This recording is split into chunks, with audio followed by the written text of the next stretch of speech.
Welcome to part 11 of the ESTeem wireless training class. We're in this session. We're going to take a look at the utilities and some of the software features that all of our radios actually have within them. The utilities that we provide with those radios, most of them can actually just be downloaded from our website. There's no cost to them. We're providing these as support mechanisms for the radio system so that they will operate in much easier configuration points. One of the things that we had done on an earlier session is we went through and configured the radios, the Horizon series radios, through the web interface. Now, it's not a difficult way to program those, but that's what some of these utilities are designed to do. It's to do it a less automated way, to do it through the web page. And this just gives you the ability to program the radios in a much cleaner, much easier format. And we'll see actually how that actually works. So the first utility that we're going to take a look at is one that we've actually used quite a bit in this training series so far, and it is the Discovery program. Now, what this Discovery program, its primary purpose above all else, is to set the IP address of the radio that's physically connected to the radio and allow you to adjust its IP address so that it matches up with the computer that's attached to it, so that you can program it with these utilities or so that you can program it through the web interface. There are some other features that allow us to utilize this Discovery to help in kind of everyday programming. Some of those key features, if we can do the upgrade of the firmware through the utility, we can actually go in and do what we call basically open the configuration from the browser. So you can do it. It's essentially a shortcut to that, depending upon the radio mode that you're going into. So the Horizon and the 210 series, if you do a right mouse click and hit configure radio, since both of those are primarily programmed through the web interface, it will automatically open up your default browser, put in the IP address, and then ask you to sign into it. But there are other things that we can do within this Discovery utility, and that's really the purpose of what we want to go over today. The biggest thing is that we need to understand, as far as if we look at troubleshooting, what are some of the potentials that we run into? Well, if the radio, it must have the computer that you're using for the Discovery utility must have an IP address. So if it is configured for DHCP, like a lot of office computers are, then we need to make sure that the IP address has been assigned by the connected device. And the reason we bring this up is because in a lot of cases, you'll disconnect your computer and then plug it into the radio to program it. Well, at that time, your DHCP has expired. It no longer has an IP address. So we cannot be the utility itself will not function if the computer that's connected to it does not have an IP address. Let me go ahead and bring up the Discovery here really quick on the screen. Okay, so in the center of your screen here, this is actually a working version of the Discovery utility. And what we can do with that is you've seen this quite a few times going through this training series, but let's go ahead and take a look actually at some of the items as far as the menuing goes. If we look under Tools, we see here that we actually have direct access into a couple of the other utilities that we've talked about, depending upon the type of radio we were programming. So the first three that we have listed here is direct access actually into the narrowband configuration utility. The fourth one here is actually another utility, which is the Edge 900 configuration utility. That one actually, each one of those is configured for a different series. So the Horizon series and the 210, they program through the web interface. The narrowband radios, which are the 195C, the 195H, and the 195M, those program through the narrowband configuration. And then our Edge 900 actually has a separate utility in itself. We also have into here what we call a serial to MAC converter. We use this a lot in support, but in a lot of cases, what it's designed to do, it will then, I'll go ahead and click on it and bring it up here on the screen. And what this will do is this actually shows you what MAC addresses are associated with a particular serial number. So I'm going to look at one of the radios that we're going to be programming here today, and its serial number is actually 25,000. So if I put that in here on the screen, 25000, and hit calculate, what this will actually do is this will actually show me the wireless LAN MAC address, the Ethernet MAC addresses for everything in the radio. We use it a lot in support also, because if you're going through the and looking at the wireless status page and the radio ID and that radio has not been set, that's going to be the only thing that shows up is the wireless MAC address. So we can actually put the wireless MAC address in here and hit calculate, and what it'll do. So if I actually, just to give you an idea what this looks like, if I'm going to copy this out and I can just paste down below, and I hit calculate, it's going to give me the same serial number. So it's not necessarily useful in a day-to-day type operation, but it is there and available to you. The other things that are available as far as the tools is actually a throughput test. The idea behind this is that this really only works in the Horizon series radios, and it will actually run an embedded utility, which is very common in Ethernet traffic, which is called iPerf. And what this does is that basically strips away all of the other parameters, and it just puts in there how quickly are these two essentially Ethernet devices communicating with each other. It's an absolute straightforward throughput test. So once we have these radios configured, we'll go ahead and take a look at what that actually does. Another thing is if you click on the next menu item, which is the interface, the purpose behind this is that you can actually lock the interface to a specific port, because by default, it'll come up and actually be at all interfaces. And you'll see that listed down here in the bottom portion of the screen. At select interfaces, all interfaces. So what this will do is this will actually send out this Discover packet on all your available interfaces, your wireless interface, your Ethernet interfaces, everything that computer has. Well, that's fine, but in a lot of cases, the only thing that you're curious about is the one that you have connected to the physical Ethernet port, like I do here. We don't necessarily want to list everything that is connected on the wireless interface. So to lock that to a particular port, we select interface, go into the local connection, and mine here is actually just listed under Ethernet. Okay, so now as you see here, the status below, it's only going to send out an Ethernet port, an Ethernet packet, or a Discover packet on that particular port. Now, if you have multiple different types of radios that show up within your Discovery, if you've got multiple different model numbers, different types within a system, this allows you to only look at particular models. So if it comes up that you have 2 or 3 different models around in the wireless system, this will allow you to actually filter out so you can only see a particular model type. And then the About section is just our end user license agreement. So what I've got is I've actually got 2 Horizon 900 megahertz radios connected into a switch, and that switch is plugged into this computer. So what I can do is I can actually hit the Discover button, and as you can see here, what this will do is this will automatically populate the 2 different radios that I have connected. They're first listed by serial number, and the wireless MAC address, the Ethernet MAC address, the IP, SSID, mode of operation they're currently at, the ID, which becomes a very important part of this because it really humanizes the radios themselves in a network. So you don't necessarily have to remember their IP address or their MAC address. You can actually do it by location or a site name or which area it's going into. It makes it very simple to do, and we'll show you exactly how to set that here in just the next section.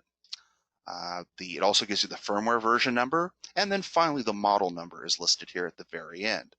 As we've done on many of these, to actually open this up in a web browser, you can select either one of these radios, do a right mouse click, and hit the configure radio. This will open up the default web browser and then enter the IP address of that radio. Well, in a lot of cases then, if we get to the actual purpose of this more than anything else, is to change the IP address. So how do you do that? We actually have 2 different methods that we could do that. we can actually go in here and you can actually double click on the IP address line itself. This will allow you then to modify that address of that radio. So instead of being 199, I want to change it to 200. You can do the same thing for the net mask. Well, we're in a class B, so I want to keep it at 255.255.0.0. And to then make that radio stay at that, we just come down here and hit apply changes. Now what it is actually doing is it's going to send those changes to that radio, and then that radio is going to reboot. That's why it disappears from the list. It just makes it a little bit easier to understand that you've made modifications to that radio and those changes are now being applied. So that radio will take about 45 seconds for it to come back. We do have a different method of doing that also. If you don't necessarily, in a lot of cases, if you're into the radio and you're in a field application where you're trying to see this outside, seeing the screen can be a little bit difficult. So what we've done is we've done it a little bit easier. If you do a right mouse click on it, there is a button here that says change the IP address. And as soon as we press that, a little window will pop up and it'll allow us to change it basically online here. So let's go ahead and change the IP address of this radio to 150. Okay, same principle here, but as now if we click OK, what it'll do, it's going to do it in exactly the same way that that radio did, is it's going to then change the IP address, save it in that radio, and then that radio is going to reboot. Now, more than likely, if I hit discover here, it's neither of those radios are ready to come back. Which is kind of understandable because it hasn't really been a full 45 seconds. But as you see here now, this is the first one that we reprogrammed. And again, it ends in 99. So this is the one that we changed to 200. So the other radio is actually just in the process of rebooting it. As you can see here under the model filter, the only radio that I actually have communicated with during this discovery session is a Horizon 900, so that's the only model number that's going to show up there. The other things that we can do is if you do a right mouse click here, as you can see here, we are able to update the firmware.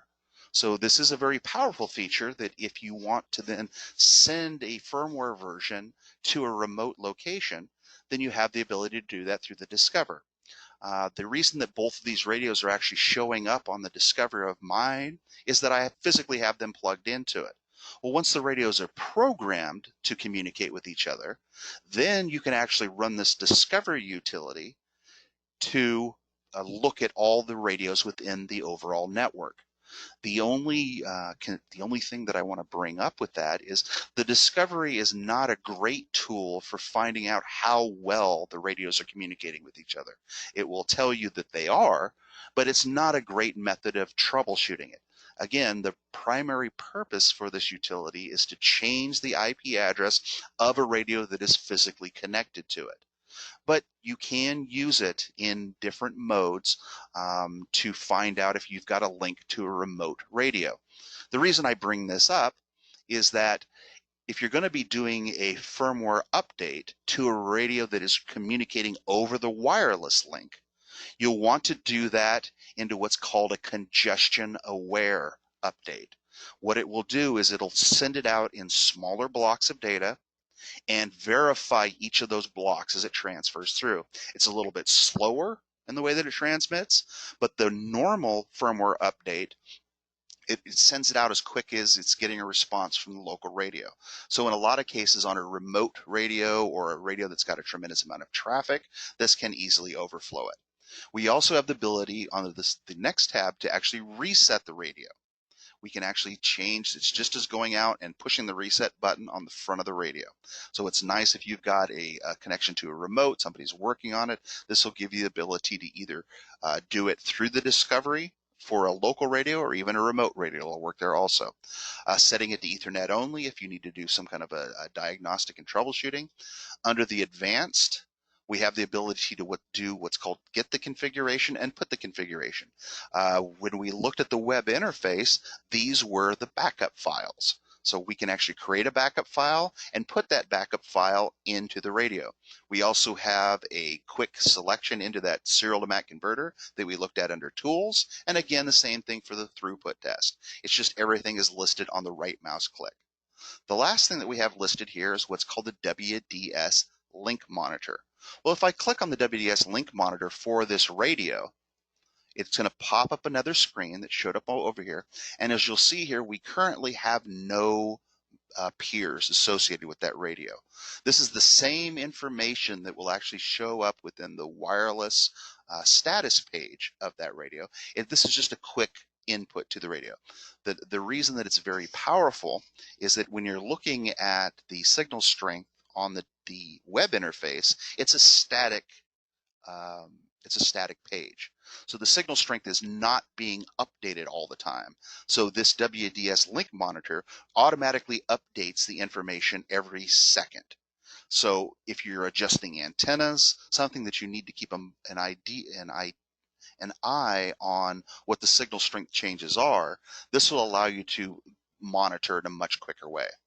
The other two pages, like I said here, the filter and about, it's essentially there, everything that we need to do within this Discover utility. And if I press Discover one more time, as you can see here, we don't necessarily have to clear it out. It'll actually populate the radios as they go through. So if you know you have a remote site and you don't see it listed under the Discover, there's no problem in going and pushing the Discover button once again, because the Discover utility, the packet that it sends out is actually, it's a single one global broadcast. So in a normal or even in a high congested radio system, there is a possibility that it will come up and miss that one global broadcast that gets shipped out there. It's not uncommon that that would happen. That's why I say you don't want to use this as a means of establishing whether or not you've got any communication at all, because there is a chance that if you do hit the Discover, the remote may have a perfectly good connection to the master site or the site that you're connecting into, but it just happened to miss that one packet. So that is the only cautionary statement that I put out here, is if you are going to be using this to look at all of the radios within a wireless network, it's not uncommon that you may have to press the Discover button more than once to bring in all the remote sites. All right.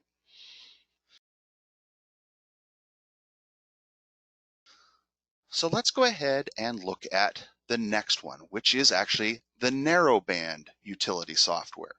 We went through this in quite a bit of detail when we went through the 195C, the 195M, and the 195H radios. And overall, what this utility is designed to do is that those radios do not have a web interface. This just gives you the ability to program and troubleshoot those models of radio. This gives you the ability, it's all embedded within the Discovery Suite. So there's nothing, no extra software that needs to be installed. You have the Discovery, it's actually embedded within the Discovery. Same thing for the firmware for those radios. This utility will let you go through and figure out, it's got a diagnostic utility. So it essentially simulates the ping of the TCP IP. It also has a console mode, so you can get in and program the radio line by line. It also has a built-in spectrum analyzer tab so that you can open this up. And again, all the firmware updates within the radio. As you see here, I'm going to put a square around here. All the firmware updates you'd ever need to do to the radio, depending upon the mode that it's going to be working in. This allows you to go in and actually input those firmware updates to the radio itself. The next thing we're going to take a look at is what we call Modbus TCP Monitoring. Now, what we changed when we went from the older 195E series into the Horizon series, the 195E series used an embedded coding within the radio that was not something very common. We did find that Modbus TCP is a much more common protocol than SNMP is what we used on the 195 series. So we changed that out into Modbus TCP. There's a many free utilities, most control protocols, most HMI software actually allows you to gather information out of the radio. It is much more, we'll call it universal, and especially when we're talking into the industrial control world, talking into PLCs. Most everything can pull a Modbus TCP register. That Modbus TCP is common across all of our radios. The Horizon, the Edge, and the 195 Narrowband all have registers within the radio. And what I'm talking about registers, these are the parameters within the radio, such as the received signal strength, the RF data rate, the time that it's received its last packet, all the way into the GPS information, if that radio has a GPS installed into it. All of that is actually saved within the utility, within the individual radio, that then can be read out. So the information such as who is it talking to, what is it routing, which radio is it forwarding and blocking on, what is the current signal strength, what is the current data rate, all of that information can actually be read from the radio without having to go in and open it into a web page. And the easiest way to do that is through this Modbus TCP. We've actually got many examples of how to do that within a utility called Modpol, which is almost a DOS inline utility. It's very simplified so that you are able just to read out those specific parameters. And even when we're talking about the last screen, we're talking about the WDS link monitor, where it's going to show us the activity of the connected radios. That is actually read through Modbus TCP. So Modbus TCP is going to be kind of the future of how we're going to gather information real time out of the radio.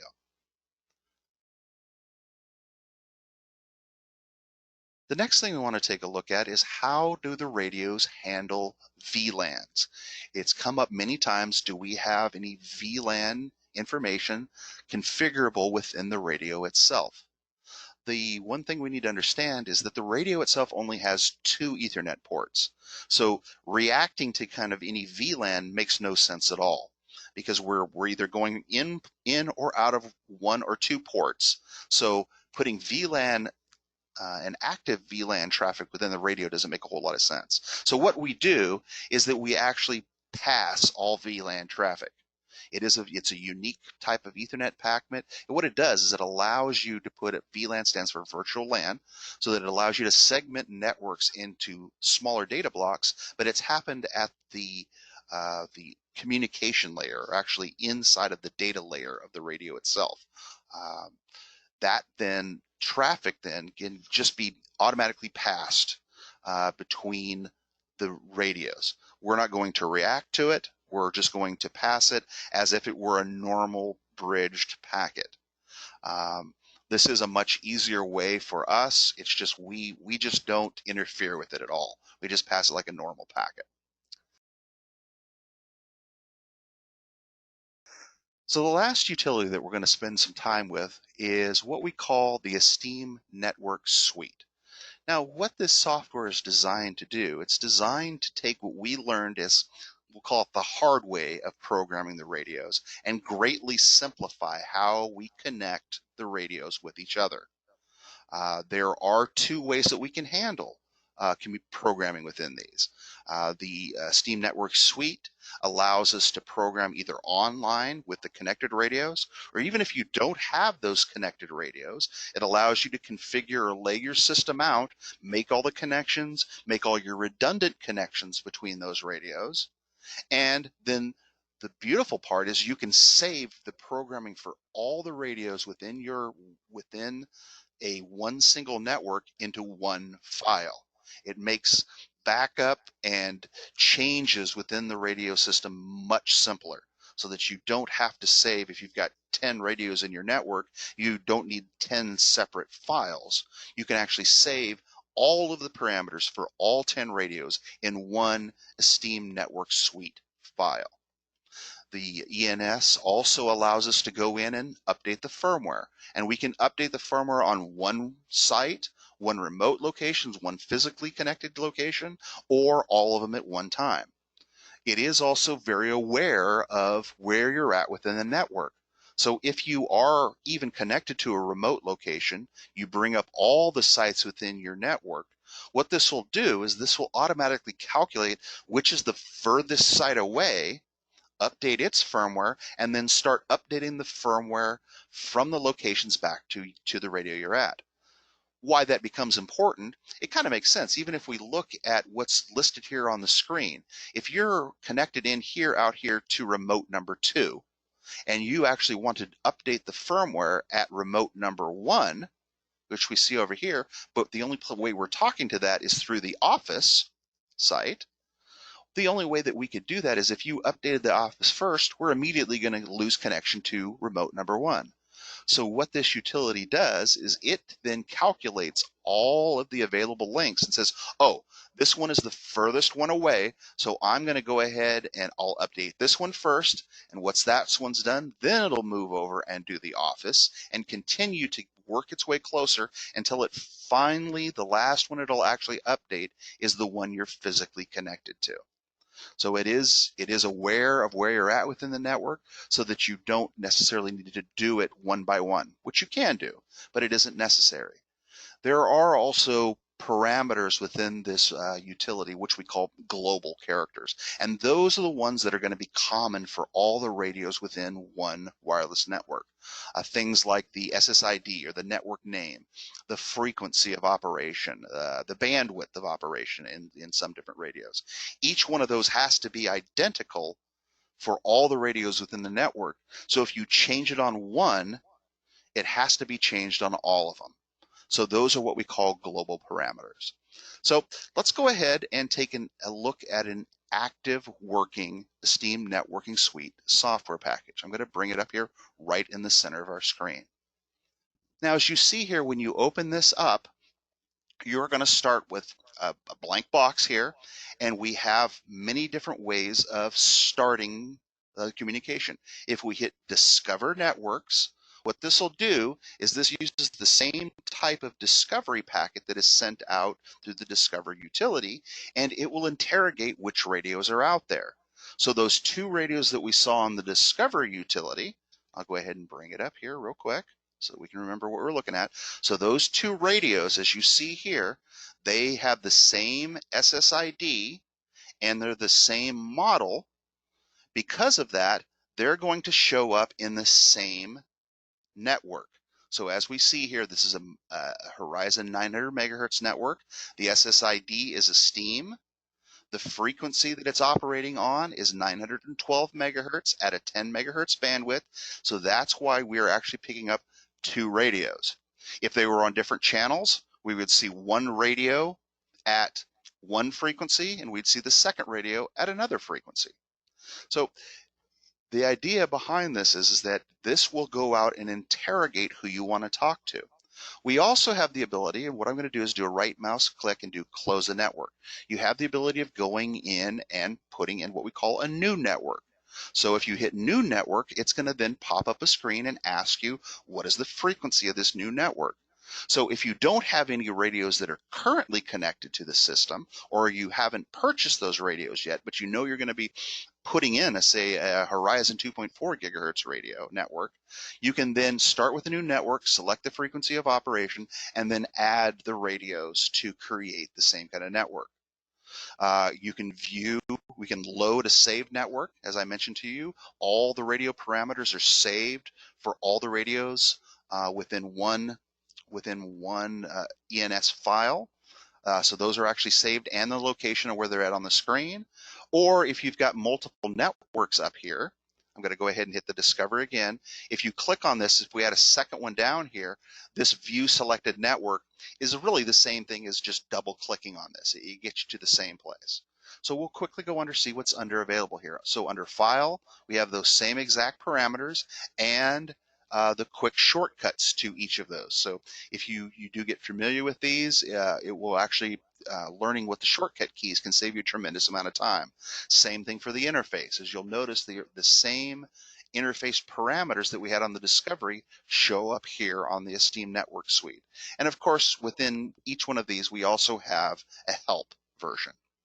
So what we would then do is once we've established that we have these 2 radios, what we can do is we can just double click on here or press this View Selected Network. They're both going to do the same thing.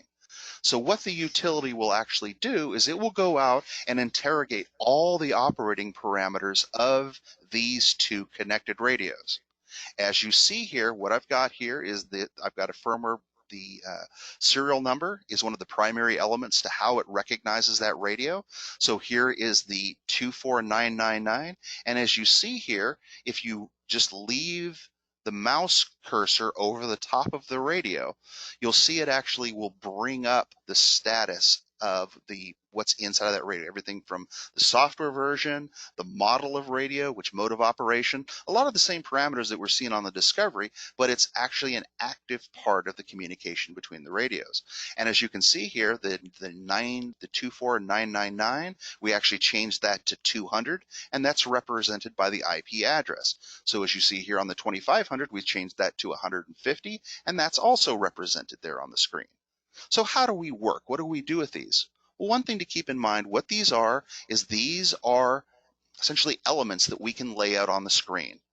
And the beautiful part of this is this will then allow you to lay out very similar to where your remotes are within your wireless network, so that you can easily recognize them by location. Which ones are actually going to be used as repeaters, which ones are going to be used in a mesh parameter, and it lays them out on a physical site within the screen itself.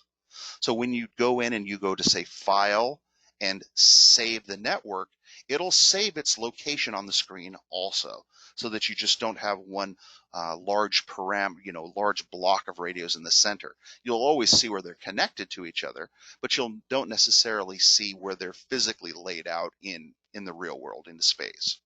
So this just makes it a much simpler parameter. And what I mean by this is, if we remember back to how we programmed these two horizons, to do that, you can actually get into many of the same types of radios. So if we go in here and say open in browser, what this will do is this will automatically open the web browser. And let me bring it up here on the screen so that you can see it. And if we can go in here, we can type in our admin, and this will actually then look at the parameters within this radio. So we could go through here, go into the setup page, and go into the peer table and tell it needs to talk to the other radio, just like we learned how to do when we were in the Horizon programming site. Now we have a very much simpler way to do this. To make the communication link between the radio. So instead of programming this radio in the web interface and then program the second radio in the web interface to talk back to it, we can simply take one of these boxes, click on it, and drag a line over to the other radio until it links those two up together. Now, as you can see here, what this is this created a link between the two radios. So as I move them around on the screen, you'll see that that link always stays connected. Now, a good question that comes up is, why is there two blocks? Well, the purpose of the blocks are so that if the two radios, if we move them, say over the top of one another, what it will do is it'll actually pop to the closest block to it. So if you've got many different radios out, we're not putting lines right over the top of other radios. It will always try to make the best looking screen it could possibly do to it. There is absolutely no difference between one block to the next.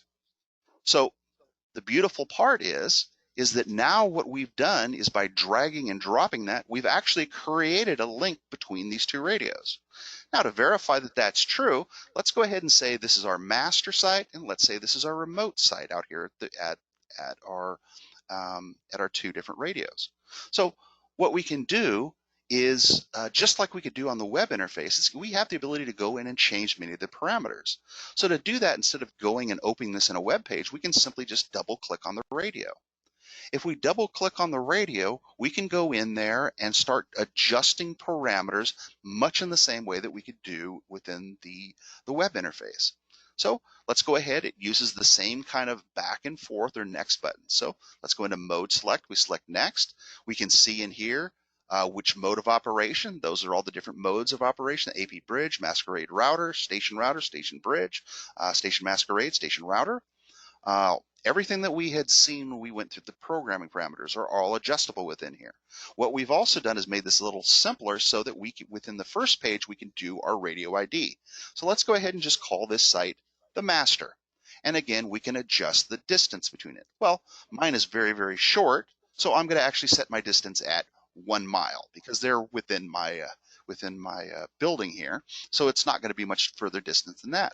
So if we hit next, what it will do, it's going to same parameters, going to ask us for the DHCP, the IP address, the configuration of the AP side of it for the type of security we want to put in there, the access control list, and we now see that when we get to the peer configuration page, it is automatically entered in the information of the other radio that we're talking to, so that there is nothing else that needs to be added to it. You could manually enter that same information in here, but it's not necessary.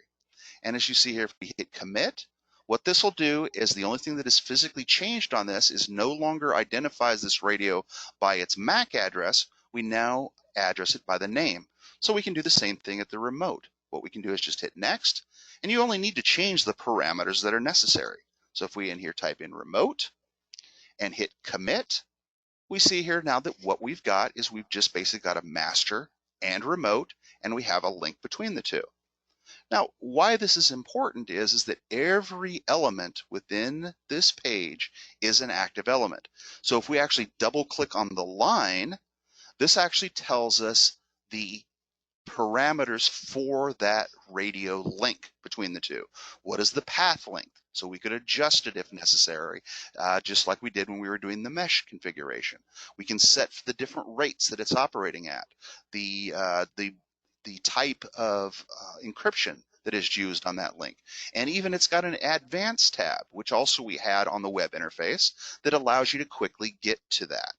The beautiful part is that if you do make a configuration change here, this will automatically tell you within the radio what needs to be done. Let me show you what I mean by that. If I go to help, go into the legend, what this says is that because the radio box changed from blue, which means there is no modifications to the local setting, if I look at the yellow, it says the local settings have not been modified.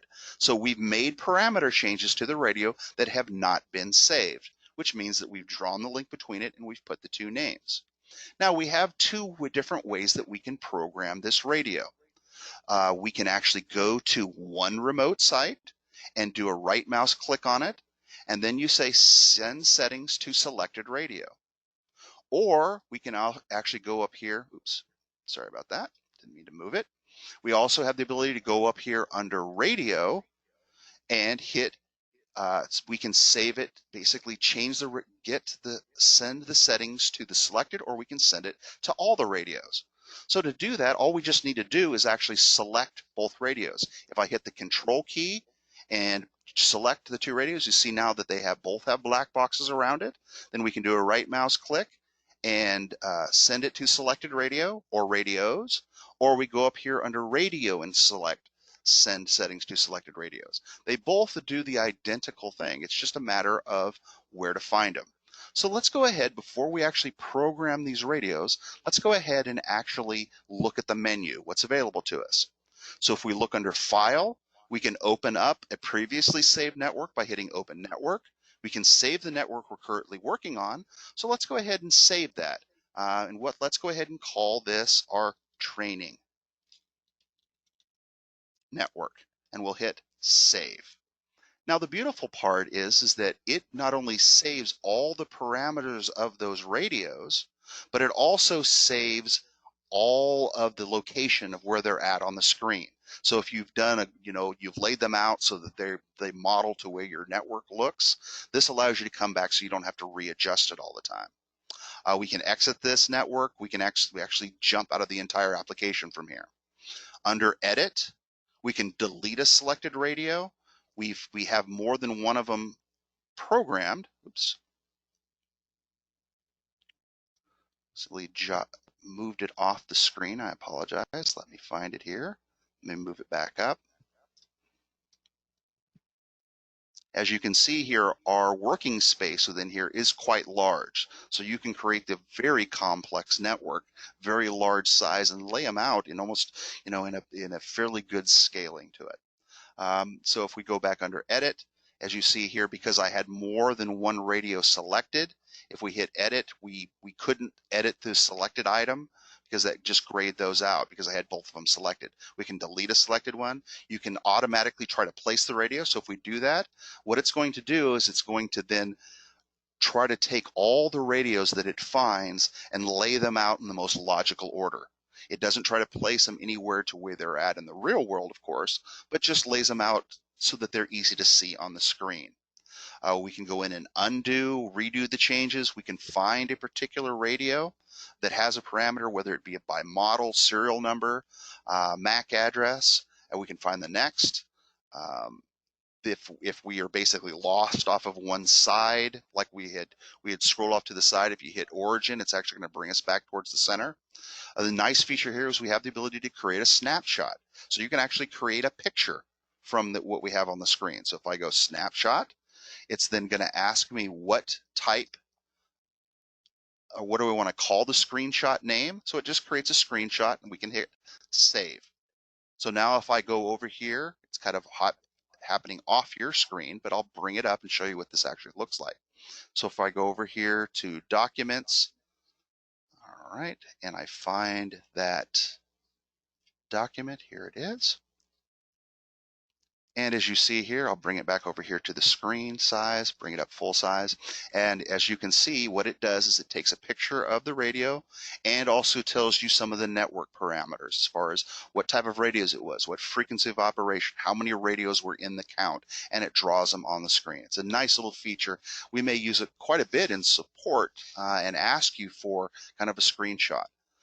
The biggest advantage is when we're looking at troubleshooting a network as a whole, you can actually send the support file. You can send the entire network layout into support with one single file name now. It does help tremendously. And as you see here, just selecting all radios, so you're doing a Control-A, just picks all the radios on the screen. So if we look under radio, we can rediscover it. If we've added other radios, plugged them into the switches where we didn't pick up necessarily all the radios in remote locations, we can rediscover it. We also can add a new radio in here. Let's say, for example, we wanted to add in a third radio. We can just hit new radio. And what it's going to do, it's going to ask us for the key parameter. This is what is the serial number. Now we can type in Z dash, and let's say the one we're going to add in is 25001. We can also shorten that up to just the numbers alone, to 25001, and click OK. And what this will do is this will add us another radio on the screen. There is a possibility to where we know that we're going to add another radio. Say, for example, we had between this master and remote radio, we're having poor communications. And we know that we're going to have to add a repeater in there, but we haven't received that radio from ESTeem yet. What we can do is we can actually put in essentially a placeholder. So if we go to radio, hit new dummy radio, what this will do is this is not going to ask us for the actual name of the radio itself, because what it's going to do is just going to give it a dummy placeholder. The beautiful part is that you can actually convert this to a real radio by just going in and changing the parameters from a dummy radio and give it the real serial number once the radio arrives. So let me go ahead and pull this placeholder out for right now. I'm going to go ahead and put in a new radio so that I can give you an idea of what the mesh network would look like. So again, I'm going to put in the serial number 25001, which is just the next one in line. I'll add it in here. And as you can see, we also have the ability to put in multiple pathways into the radio. So this is the same type of mesh network that we had before. Say we wanted this to be our primary repeater. So we can come up here and edit the radio settings. We'll hit next. We'll change this name to repeater just so that it is easy to see on the screen. And for our purposes, we're just going to leave it at that. Okay. So as you see here now, what we've got is we've got the master going to the repeater and to the remote. If we wanted to create the same mesh network that we used during our instruction when we were going through the discovery and how that worked, all we would need to do is just change the parameter here to force it to go through this repeater, because as you notice, each one of these lines has a path length of 1. And we'll go ahead and check the next one. This one also has a path length of 1. So when the remote wants to figure out which site do I use, how do I get to the master, what it will actually do is I've got two pathways, one going through the repeater and one going direct. Well, by default, going through the repeater, we have a path length of 1 plus 1. So this pathway would actually be going through the repeater would be 2. So to force it to go through the repeater, if you wanted it, this one by default, as you notice here on the screen, is a path length of 1. So if we wanted to use that as our primary communication path and the repeater as a backup, we can just leave all the parameters as they are. Because this one is 1, the going through this one is 2, so it will take this as the primary. If we wanted to get it to go through the repeater as the primary, then all we need to do is make it look that this link is longer pathway than going through the repeater. So we just simply click on this one here and change the path length to some number larger than 2. So if we click this at 3, what this will do is now we actually have the ability to create exactly that same forced repeater network that we did through the how to configure the mesh on the horizon. So what that does is that then tells us we have basically 2 different potential pathways for it, and it will force it to go through the repeater. Now, what I want to do is show you what this looks like when we're actually programming it. And unfortunately, to program it, we only have 2 radios connected. So what I'm going to do is I'm going to go over here to the repeater, and I'm going to hit my delete key, and it will pull it out of that site. And as we go through here, we click all the way to here, and as you'll notice, although we didn't go in and make any adjustments to the radio, it actually removed those other pathways that it had on this peer configuration screen. So everything is happening in the background that is necessary. So to program both of these radios, all I'm going to do is go up under here under Edit, select all radios, and then I'm going to go to Radio and put in there send settings to selected radios. And as I do this, what this is going to do is this is actually going to send the configuration out to both radios. It sends it to the remote radio first, then it sends it to the local radio, or and again, if you've got many different radios, it sends it to the furthest destination one first and works its way back in. And as you can see here on the screen, what it's going to do, it's going to wait for both of those radios to reboot. We're looking at about 45 seconds to a minute for that to happen.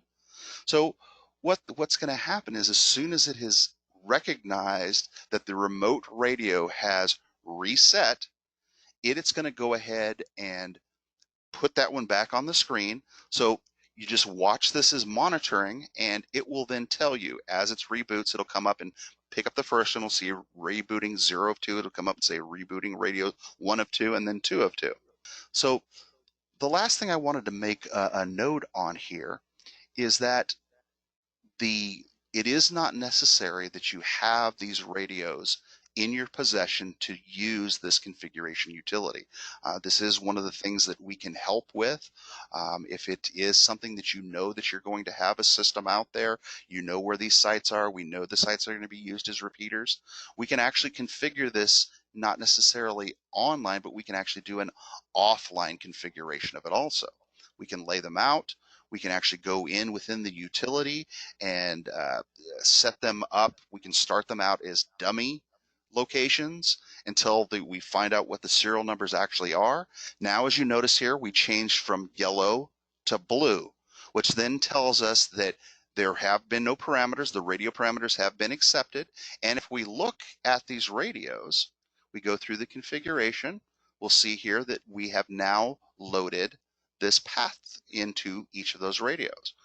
Just to verify it's there, to make sure this utility is working the way that we kind of expected it to. If we go in here, open these in the browser, we can then sign into it. Now, if we go into setup, go through the setup chain, I'm going to run through this really quick because we're not going to want to make any parameter changes to it.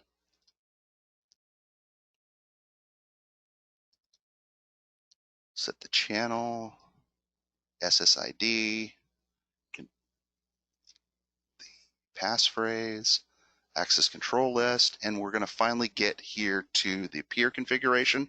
We can see here that the radio that we are currently programming, which has an IP address of 150, which was our 24500, has a peer link to 24999. All that was generated by simply dragging the line between these two radios and then saving those parameters to each of those radios. The last thing I want to show you real quick is if we do put these in as dummy radios, we have the ability to go in and change the serial number or convert a dummy radio to a real radio. Where this becomes very important is if you've got a network layout and you have to bring in a spare radio, we can then go into the spare radio, hit new radio. Let's say our spare radio was that 25001. Oops, 01, and click OK. Now what we can do is we can go over here, lay this out, say our remote is the one that's having the issue. We can come up, click, we want to remove that link. We're going to go from the master to this new remote site, and then we can program these two radios. It's just that simple to change the configuration for it. So this ESTeem Network Suite, what it has done is it's taking many of the parameters that were really some of the most difficult as far as programming of the radio, making sure all of the numbers are correct, and laid it onto a very visual, easy platform to operate on. Hopefully this is giving you some insight as some of the what we have available for each one of the utilities. Each one of them, there's a little bit more detail as far as what parameters you can do within. But again, this was kind of more or less an overview of what the capabilities of each of these actually are. So the next section and the last section we're going to go through is actually into the troubleshooting parameters of the radio, how to keep them in operation, and ultimately how to make them work in a long-term operation. So thank you much for your time today, and have a great day.